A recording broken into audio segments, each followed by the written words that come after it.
ہماری پیاری زبان اردو، ہمارے نغموں کی جان اردو، ہماری پیاری زبان اردو، ہمارے نغموں کی جان اردو۔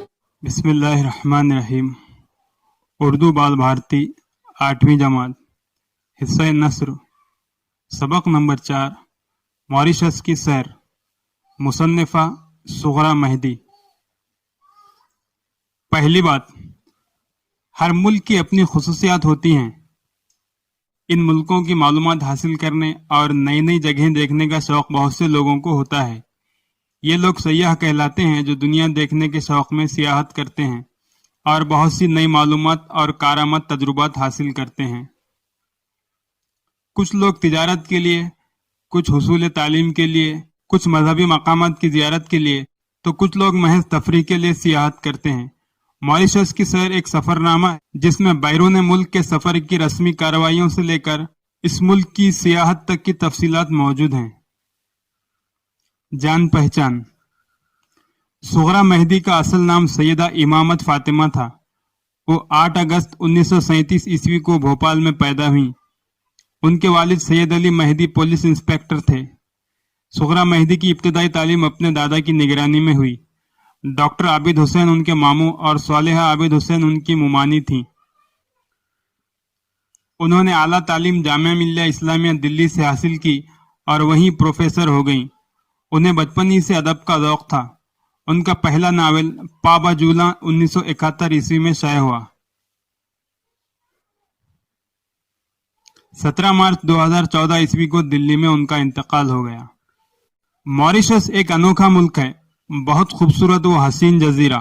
وہاں کافی تعداد میں ہند نژاد لوگ رہتے ہیں۔ وہاں اردو ہندی بولی جاتی ہے، پڑھی اور پڑھائی جاتی ہے۔ وہاں سے طالب علم علی گڑھ مسلم یونیورسٹی، جامعہ ملیہ اسلامیہ اور لکھنؤ اردو ہندی پڑھنے آتے ہیں۔ ہندی شعبے کے کئی رفیق ماریشس جا چکے ہیں۔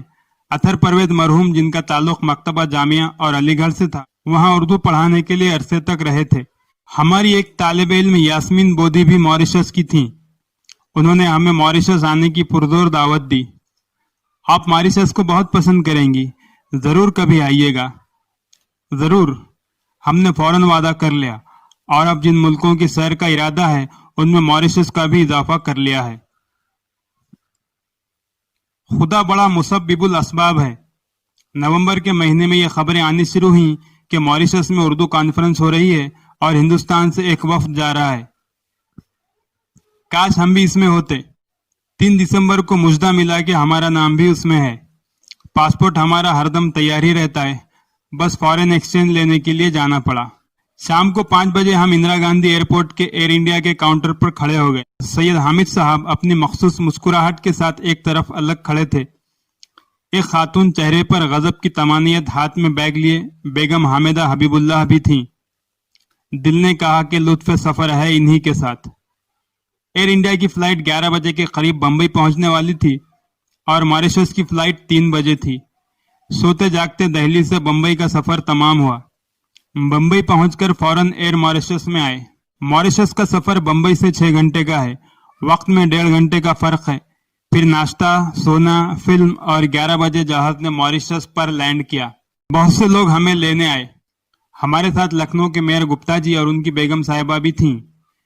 گپتا جی بہت باغ و بہار انسان ہیں، اردو بہت اچھی طرح جانتے ہیں۔ انہوں نے کانفرنس میں جو پرچہ پڑھا اس کا موضوع تھا اردو اور سیکولرزم، اور مشاعرہ تو انہوں نے لوٹ لیا۔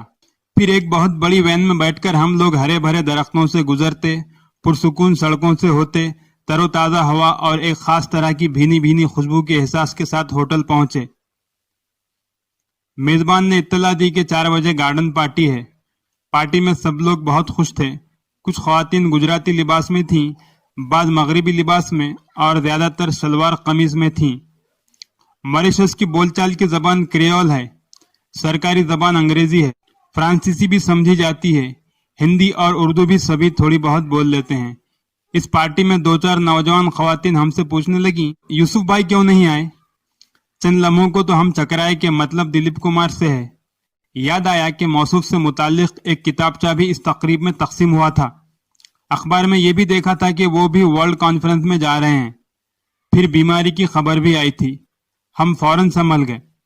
جی ڈاکٹروں نے آرام کا مشورہ دیا ہے، اس لیے صاحبو ہے یوں کہ خاکسار کو دوران سفر مقامات اور مناظر سے زیادہ انسانوں اور ان کے رویوں سے دلچسپی ہے.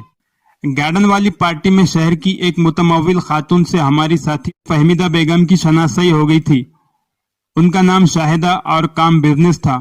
ماریشس آنے والے ادیبوں فنکاروں کی میزبانی ان کے ہاں تھی. 7 تاریخ کو لنچ سے پہلے ہمارے ہوٹل میں گورنر صاحب اور کمشنر صاحب آنے والے تھے اور ایک میٹنگ ہونی تھی. ناشتے کے بعد فہمیدہ بیگم، گلدار نقوی اور ہم شاہدہ کے ساتھ نکل گئے. اس دن بازار بند تھے. اس شہر میں جہاں شاہدہ ہم کو لے گئی تھیں بہت پوش علاقہ تھا. موسم خوشگوار تھا. سڑکیں صاف ستھری تھیں.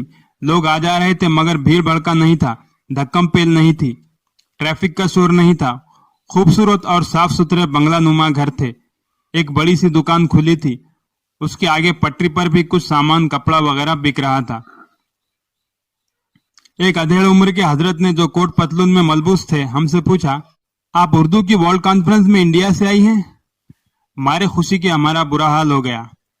تو یہاں کے کاروباری لوگ بھی اردو ورلڈ کانفرنس اور انڈیا سے دلچسپی رکھتے ہیں؟ پھر وہ ہم سے پوچھنے لگے، انڈیا میں لوگ ماریشس کے بارے میں کیا خیالات رکھتے ہیں؟ ہم نے کہا، بہت اچھے، نہایت دوستانہ. ہم کو تو یہاں سب کچھ اپنا سا لگتا ہے. پھر تو ان کی خوشی کا ٹھکانہ نہیں تھا. ہم نے شاہدہ کی مدد سے کچھ خریدا بھی. ہم نے دکان کے مالک سے پوچھا، اچھا شکریہ، اب تو کانفرنس میں ملاقات ہوگی. بولے، طلعت عزیز کے پروگرام میں آئیں گے، غزلیں بہت اچھی لگتی ہیں. شاہدہ چاہتی تھی کہ ہم ان کے گھر جائیں مگر ہمیں ہوٹل پہنچنے کی جلدی تھی جہاں گورنر صاحب اور ہائی کمشنر صاحب پہنچنے والے تھے. راستے میں گلدار نقوی صاحب رطب اللسان تھے، ماریشس کے قدرتی مناظر کے، بہت اہم لوگوں کی سادگی، عام لوگوں کی گرمجوشی کے. ان کا خیال تھا کہ وہ زباں زد خاص و عام شعر ماریشس پر صادق آتا ہے. اگر فردوس بر روئے زمیں است، ہمیں استو ہمیں استو ہمیں است. اب ہم جہاں سے گزر رہے تھے ایک طرف کچھ جھونپڑی جیسے گھر تھے، کبھی کبھی گنے کے ہرے بھرے کھیت آ جاتے تھے. دوسری طرف لیچی کے باغ تھے. گھنے پیڑوں پر سرخ سرخ لیچیوں کے گچھے لٹک رہے تھے. باغ سے باہر سڑک کے کنارے عورتیں اور بچے بیچنے کے لیے لیچیاں لیے بیٹھے تھے. لیچی کافی میٹھی تھی. ہوٹل پہنچے تو میٹنگ شروع ہو گئی تھی. ہائی کمشنر صاحب ماریشس کے بارے میں معلومات بہم پہنچا رہے تھے. کانفرنس 9 دسمبر کو شروع ہونی تھی اور ہم لوگ 3 دن پہلے پہنچ گئے تھے. کانفرنس کے منتظمین نے پروگرام اس طرح بنایا تھا کہ ہم لوگ تھوڑی دیر کو بھی یہ محسوس نہ کریں کہ ہم دیارے غیر میں ہیں. ماریشس اپنے خوبصورت ساحلوں کے لیے مشہور ہے. 2-1 ساحل ہم نے بھی دیکھے، چوڑے چوڑے ساحل اور دور تک ٹھاٹے مارتا ہوا سمندر. اس دن اتوار کی وجہ سے کافی چہل پہل تھی. واپسی میں ہم اس ساحل پر اترے جہاں خواتین و حضرات ادھر ادھر گھوم رہے تھے. یہ وہ جگہ ہے جہاں زیادہ تر انگریز اور فرانسیسی لوگ رہتے ہیں. وہاں سے واپسی میں بوٹینیکل گارڈن گئے جہاں ہندوستانی لیڈروں کے لگائے ہوئے پودے بھی تھے. 9 دسمبر کو کانفرنس کا افتتاح ہوا. کانفرنس 3 دن تک جاری رہی. زیادہ تر مقالوں میں اس کا بیورہ پیش کیا گیا کہ اردو کہاں کہاں بولی، پڑھائی اور سکھائی جاتی ہے. تینوں دن کانفرنس کے سارے سیشن بہت کامیاب رہے. 12 کی دوپہر کو ہماری روانگی تھی. اس دن پورٹ لوئس میں واقع اردو انسٹیٹیوٹ جانا تھا جو ایک طرح سے اردو کا مرکز ہے.